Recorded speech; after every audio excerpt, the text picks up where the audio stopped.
Right guys, so we're back in Future Fitness. I've got another one of my training partners, another big Darren. How's it going? And so what we're going to do today, we're going to do a pull session, well, back session, back and triceps. Oh, by the way, we're doing triceps. Cool. Right. So it's me. So what's happening this week is that my volume's been taken right down. For the past like two weeks, I've just felt like a bit numb going into sessions. Like my body isn't quite recovering enough. So the purpose of this week is to just train 3 times, but still going to train as intense as we possibly can, going to failure, going as heavily as we possibly can. But the overall volume across the week, that's what's different this week. And that should allow me to then next week to go back to what I was doing before volume-wise.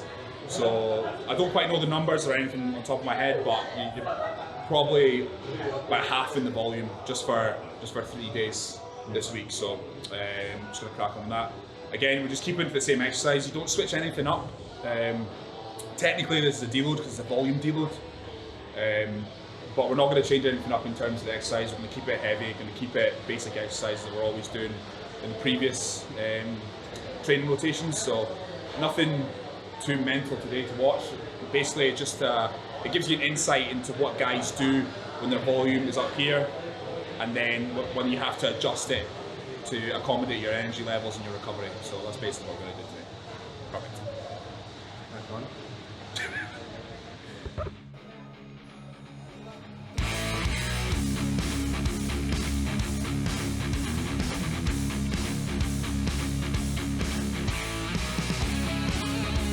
I'm at a different point that Andy's doing. Andy's coaching with Patrick now, and he's doing all his volume stuff, like his SST.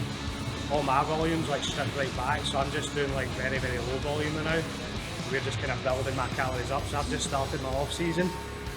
So right now, Andy might be doing multiple sets on everything today, but I'm just going to be doing like one working set and then one deload, and then that's it.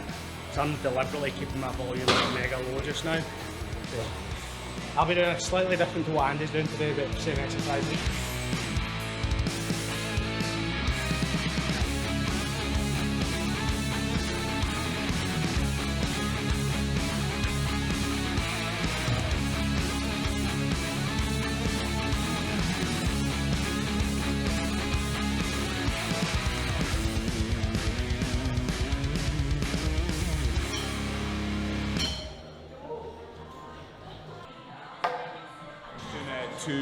Two working sets, 8 to 12 reps, nothing, no fancy stuff, no rest pausing, no drop sets, none of that stuff.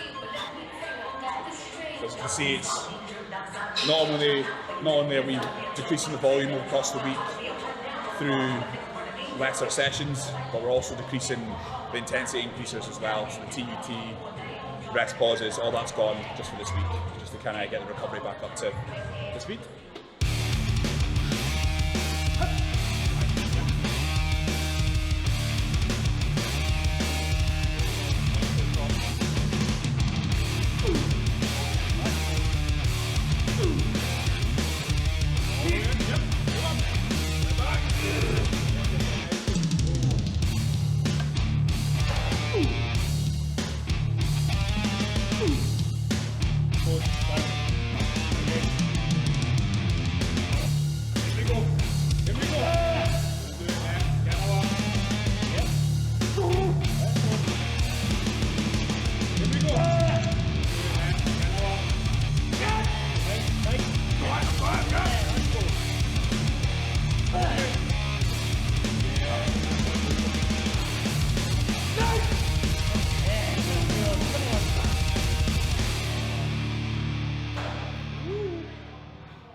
This is definitely an exercise that a lot of guys and girls, you see people butchering it, using far too much weight and they're far too upright and they're barely using any range of motion. So I'm quite hard on myself when I do this, and I go quite light. In the past, when I was younger, I used to put like 3-4 plates on and swing about with it, but you don't really feel like you're contracting and using the muscle, so I'm quite hard on myself when I do this. I go a wee bit lighter than normal and just try and get really good form. Try and get as bent over as you feel comfortable, but you see loads of people doing it wrong, so You need to just try and not lift with your ego. Me and Andy are both using separate bars because I'm taller than Andy. He's got short legs. He's like, that's not going in the edit. So I've got like a little hack, right? You see a lot of people using Vibrams nowadays. Those like flipper shoes. And but a lot of people, including myself, as much as I agree with how they could be helpful, there's no way I'm wearing them. So what to do is get socks, but get yoga socks. So yoga socks have the rubber bits in the bottom. So you get the benefits of Vibrams without looking like a dick. Yoga sock sales going through the roof now.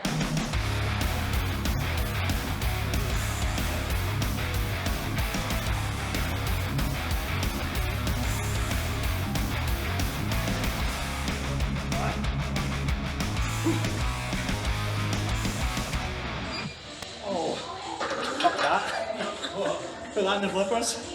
I've got 15 on that side. Oh, you fucking even the pros, even the pros mess up.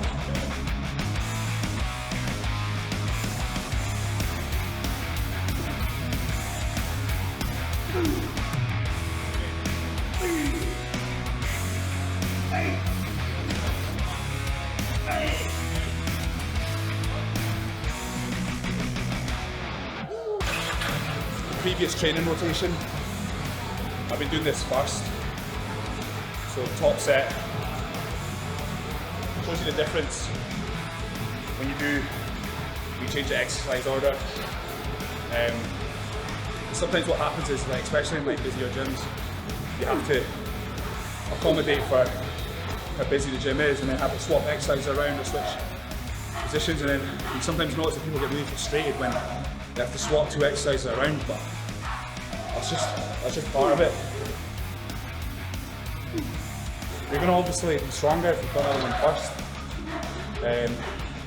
Like there, that's 30 kilo off what I do in the other training rotation, but it's all relative.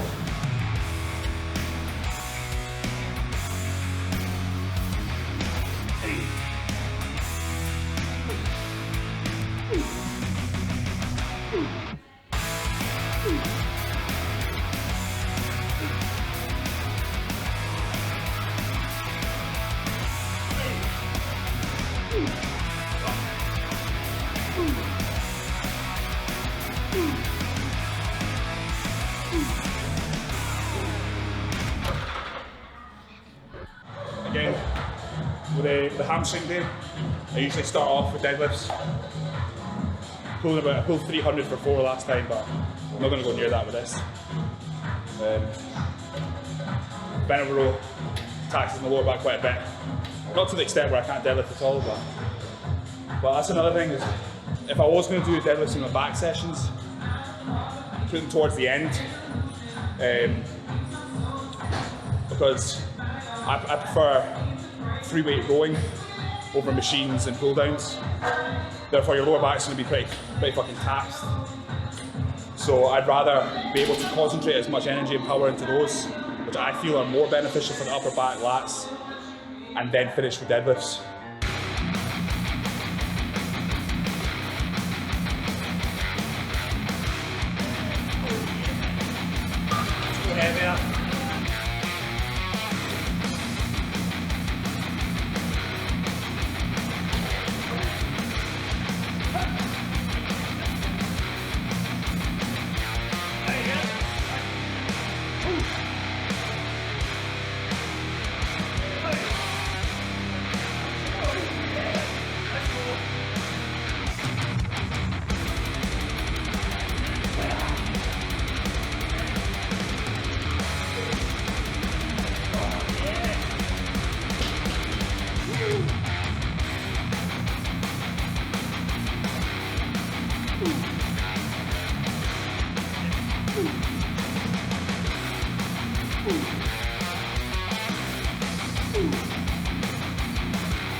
Good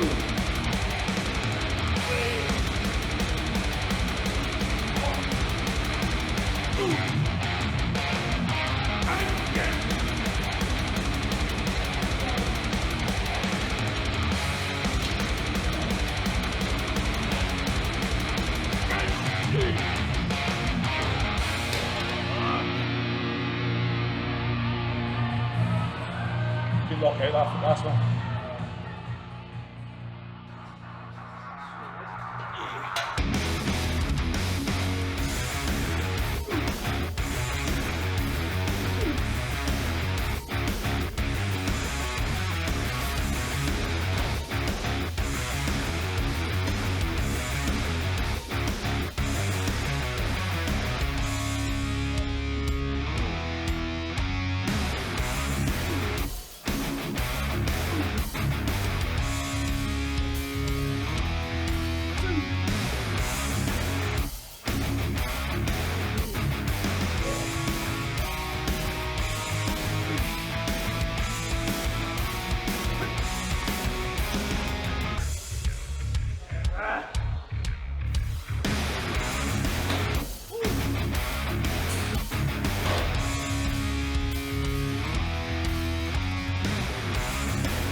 Something I quite like doing on this one is, see if you feel like when you come fully up, the weight starts resting every time you come up, like you feel like you can get a wee bit of an extra stretch.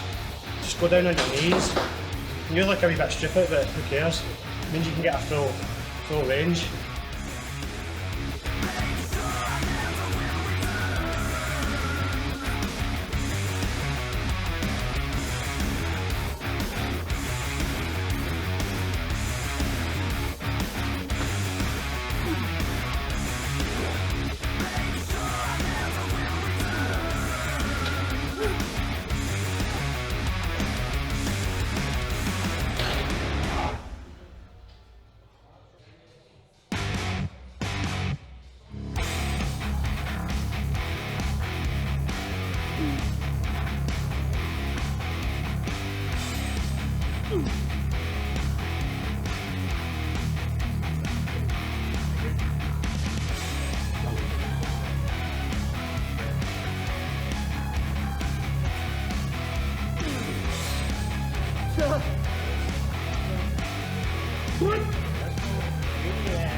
When you're spotting somebody on an exercise like this, or spotting anyone in general, our general rule is just don't touch the bar unless you absolutely need to. Far too many people take the rep away from the person that they're hanging with. Andy's stuck just now, so I'm just going to get him out.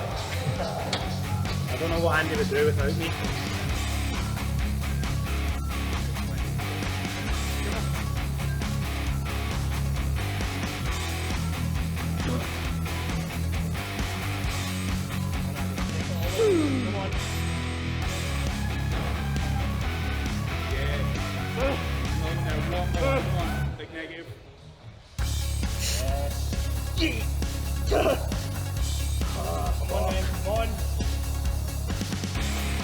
Come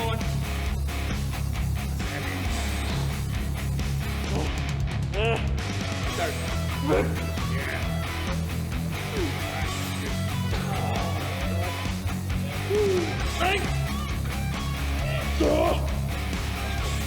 10.